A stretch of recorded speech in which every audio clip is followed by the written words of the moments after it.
The gap between mainline Final Fantasy games is larger than ever, especially if you only care about the single-player ones. Sure, there's a bunch of sequels and spin-offs, but what if you want something more classic? Something more like one of these? Well, that's what Final Fantasy Endless Nova is. It was released all the way back in 2002 when Final Fantasy X was the newest game.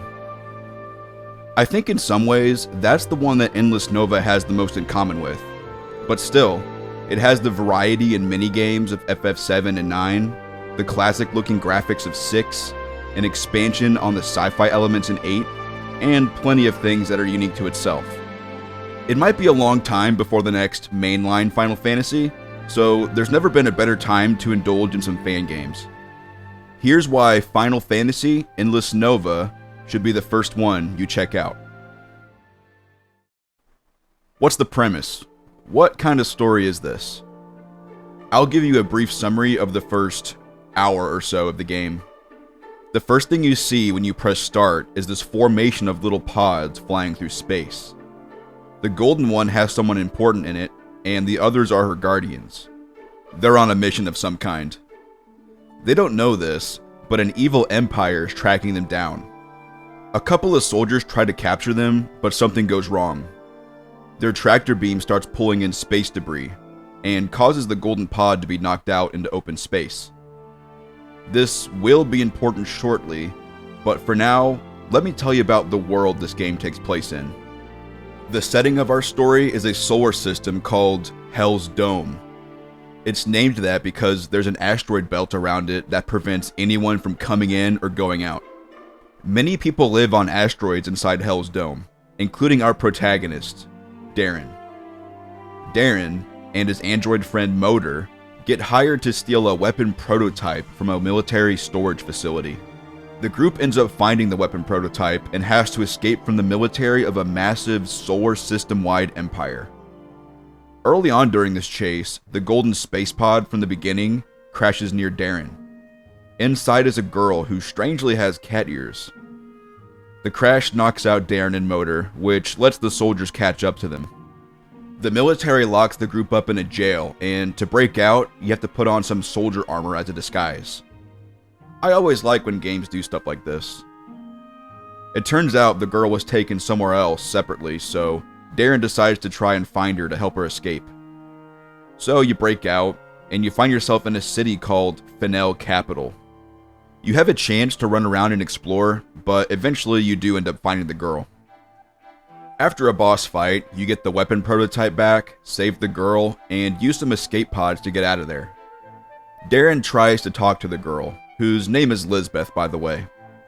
She lost her memory in the crash, so it's kinda hard to figure out how to get her back home. She decides to tag along for now, since she doesn't have any better options, and Darren is running away from the same people. The plan is to hop from asteroid to asteroid until you manage to get down to an actual planet, where you can lay low and get your bearings. Darren makes a disguise for Lisbeth so she can cover her ears and her tail. That'll stop her from drawing too much attention. And that's more or less the first hour of the game. A lot happens in such a short amount of time. This pace keeps up for the majority of the game. There's also sections where your party splits up and you'll be jumping from scenario to scenario pretty quickly. I wish newer games would do stuff like this. I only really see this in old JRPGs. As the game goes on, you'll meet new party members and end up with a diverse team that's more than just a bunch of anime people. This is something I loved about the older Final Fantasies. Most of the characters have some kind of arc they go through, but a couple of them are just simple and fun. There's optional scenes you can find if you bring certain characters to specific locations. It's not just goofy side stuff. This is where you get to learn more about individual party members and their relationships. You even get permanent stat boost for finding these optional scenes, so they're worth seeking out. As for the main plot, over time, you'll start to learn why the Fennel military wants Lisbeth in the weapon prototype. You'll unravel a conspiracy that transcends time, space, and reality as we know it. The finale, which I won't spoil, is just as hype and over the top as any classic Final Fantasy game. Being in space gives a nice twist on the typical Final Fantasy formula. Instead of an airship, you get a spaceship. Instead of reaching new continents, you reach new planets and asteroids. Although the main planet is large too and does have its own separate continents. Almost every Final Fantasy game has sci-fi elements, but this one cranks it up to 11. Still though, it definitely still feels like a classic Final Fantasy adventure. You have a lot of the classic monsters, swords and sorcery, chocobos, and you'll even meet a character named Sid. Overall, I enjoyed the story and the characters. For a fan game, it was pretty impressive. There's some really cool ideas in it that I don't want to give away, so let's just get into the gameplay. How does this game's actual gameplay compare to the official Final Fantasy games? Real quick, I'm going to give a little crash course on the different aspects of the combat system. It's like a mixture of the systems from FF7 through 10, with some unique aspects of its own as well.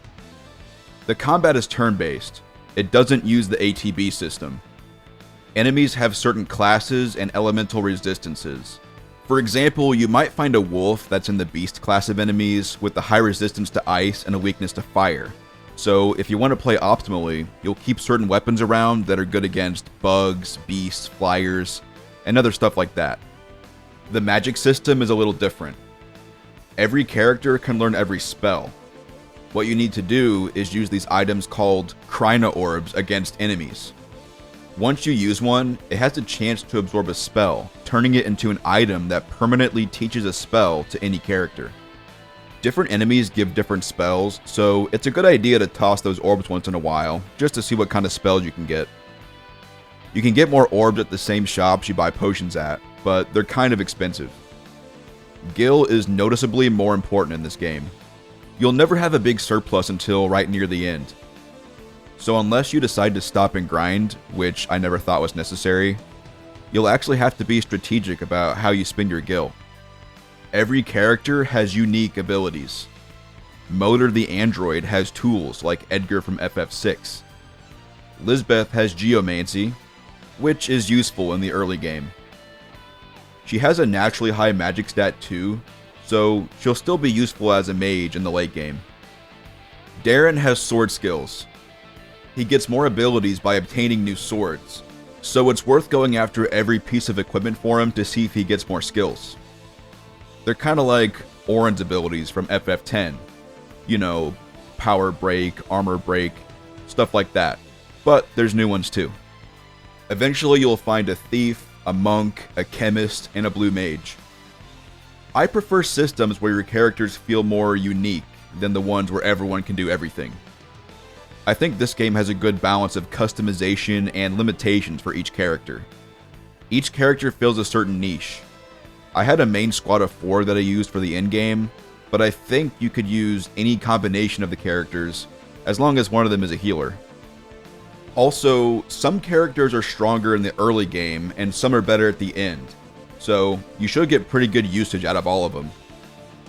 One of the biggest factors in the freedom of customization is the level up system. There's no standard level ups in this game. It's more like FF2 where you have a chance to raise certain stats at the end of every fight. Now I know what you're thinking. FF2 sucks. Well, this game is different. The stats you get from equipment are way more significant than the stats you get from fighting. Think of these little stat boosts as just a bonus. The most important thing in this game is to explore the levels thoroughly and to get strong equipment and spells. Certain characters will have naturally higher magic to start with, so those will be the ones you teach the spells to.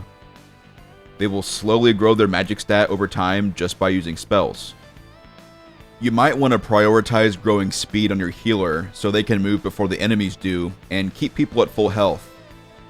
These are just small optimizations you can do to make you think about how you approach fights more. If you're still skeptical about this level up system, just know that equipment matters way more than these little bonuses, and I had no problem getting through the game without grinding. So the combat and the RPG systems work well together. What about the rest? The exploration and dungeon crawling are also great, and some of the best I've seen in any fan game.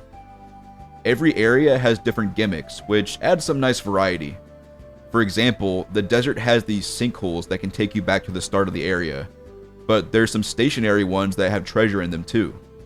Also, the map loops on itself, so you can actually go the opposite way the signs tell you to get to the other end quicker. Another section I like is the cave with limited oxygen. There's these little air stations you have to get to before time runs out, and it makes the whole area go from just another cave to a section that challenges you in a different way than anything else in the game. By the way, the best way to get through that part is to buy a bunch of flash bombs so you can quickly run away from fights while you're going between safe spaces. I almost never use items like that in the official games, so it was pretty nice to find a use for them in this one. There's also a lot of side content, and several optional minigames. There's even a working arcade with multiple games, like the Gold Saucer from FF7. You can earn tickets here and cash them in for prizes like summons and powerful relics, like one that turns off random encounters. Oh, and speaking of summons, almost all of them are optional. Some are more hidden than others, but they're very useful and worth searching for. They're very powerful and were pretty essential in the late game for me. On top of the normal shops, there's a bartering system. Special NPCs in each town will give you powerful spells, equipment, and summons in exchange for special items.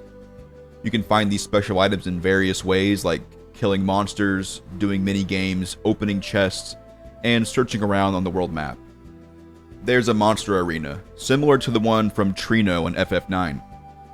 Different fights become available at different points in the story, and the rewards are pretty nice if you decide to do them. Once you get the spaceship, you get access to multiple different planets and asteroids to explore. You can search the map of Hell's Dome for secret areas too. It reminds me of the secret areas you can find in FF10 with the airship. Long story short, there's a lot to do in this game. Like FF10, the game is pretty linear, but there's more towns and secrets to find along the way. To me, this is a positive. I like when games are more focused with a good sense of pace, and to be honest, the old games with big open maps were pretty linear too.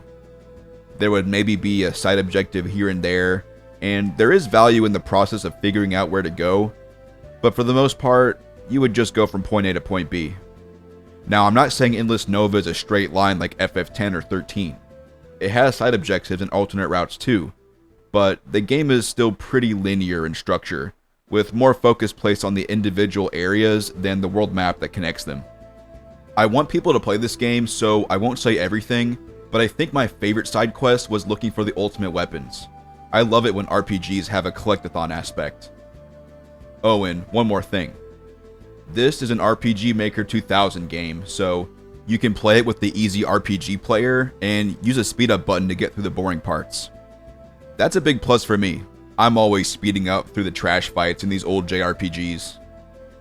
If you want to know how much of a time investment this game is, it took me less than 15 hours to finish, and I did a decent amount of the side content at the end. 15 hours with a good pace is perfect for someone who doesn't have a lot of time to spend on games. Is the game actually good? Yes. Based on what I said, it sounds great, right? Maybe you don't like the FF2 style level up system, but that's a minor part of the game. Well, it is a great game, but it does have some flaws. You can really tell that it's a fan game. You'll notice spelling and grammar mistakes in almost every text box in the second half of the game. Everything is understandable, but if you get bothered by stuff like that, it's there. But someone made an unofficial update that fixes the vast majority of those errors. They even fixed some bugs and slightly rebalanced the game to make it a little more smooth. It's called Final Fantasy Endless Nova Singularity Edition. I played the last official update of the game, but I looked at the changes made in the Singularity Edition, and it seems like a good alternative. If I return to this game, I'll probably play it this way. The only other issue I noticed that might bother some people is that the game uses default RPG Maker enemies sometimes. I personally don't mind, but I could see how this could make the game look cheap. It's a free game that someone made 23 years ago, so stuff like that doesn't bother me at all. especially when you can see the effort that was put into other, more important aspects of the game. If you cut the game a little slack on the spelling errors and occasional default assets, you'll see that it's a very well-made game with a good story, fun gameplay, intriguing characters, a cool setting, and a very digestible runtime. And not that this affects the actual quality of the game, but you heard me say it's free, right? Well, what are you waiting for? I think pretty much every Final Fantasy fan would enjoy this, especially if you're a big fan of 6, 7, 8, 9, or 10, which are, of course, the best games in the whole series. Thanks for watching. Hit like if you liked it, and especially if you want to see more fan game stuff, definitely hit like so I know people care about it. And let me know some ones in the comments if you have any suggestions. I'm going through a fan game phase right now, and I want to play everything that's cool and good out there, so let me know. And yeah, subscribe as well if you want to see more stuff. Thanks.